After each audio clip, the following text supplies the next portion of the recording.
देखिए, लोकतंत्र के महापर्व में कल उत्तर प्रदेश की 8 सहित देश के 21 राज्यों की 102 लोकसभा सीटों पर चुनाव संपन्न हुए हैं।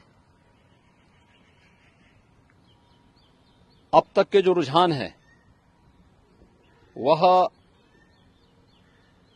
इस बात को बहुत ही स्पष्टता के साथ प्रदर्शित करते हैं कि पूरे देश के अंदर आम जनमानस का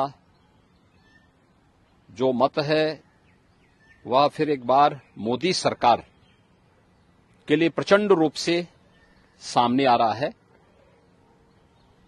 स्वाभाविक रूप से प्रधानमंत्री मोदी जी के नेतृत्व में इस देश के अंदर सुरक्षा का जो बेहतर माहौल प्राप्त हुआ है वह अद्भुत है, अभिनंदनीय भी है।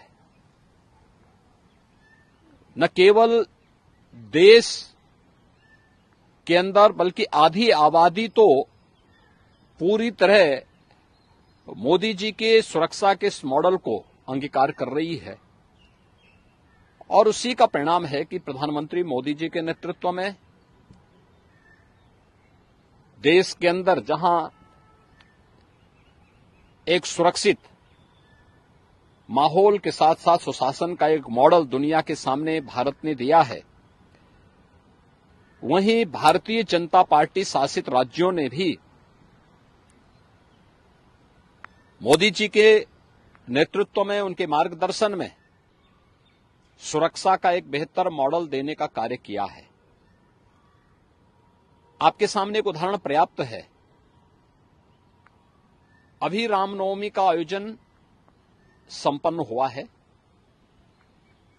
भारतीय जनता पार्टी शासित सभी राज्यों में रामनवमी के उत्सव और शोभा यात्राएं सकुशल संपन्न हुई, लेकिन अपनी तुष्टीकरण की नीति के लिए कुख्यात और भारत की सनातन आस्था के लिए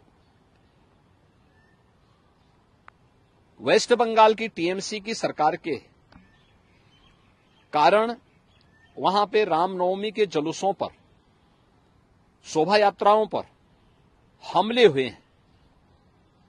यानी सनातन आस्था को आहत करने की किस हद तक की कुछ चेष्टाएं हो रही हैं, यह एक बार फिर से वहां देखने को प्राप्त हुआ है। हमें नहीं भूलना चाहिए कि सुशासन की पहली शर्त रूल ऑफ लॉ है और कोई इस कहने में संकोच नहीं कि मोदी जी के नेतृत्व और मार्गदर्शन में भारतीय जनता पार्टी ने देश के अंदर भी और भारतीय जनता पार्टी की राज्य सरकारों ने प्रदेशों के अंदर भी सुरक्षा का वह बेहतर माहौल देने का कार्य किया है। और इसीलिए कल 102 लोकसभा सीट पर जो चुनाव हुए हैं, ये चुनाव 7 चरणों में इस मोमेंटम को इसी रूप में बनाए रखेंगे, ये मेरा पूरा विश्वास है। राजस्थान जातिवाद के आधार पर नहीं, परिवारवाद के आधार पर नहीं, बल्कि राजस्थान राष्ट्रवाद, विकास, सुरक्षा और सुशासन के मोदी जी के मॉडल को स्वीकार करते हुए प्रचंड बहुमत के साथ भारतीय जनता पार्टी को जिताने में अपना योगदान देगा। और राजस्थान में आज मुझे इस लोकसभा चुनाव के दौरान दूसरे चरण में भी यानी दूसरी बार अब जाने का अवसर प्राप्त हो रहा है।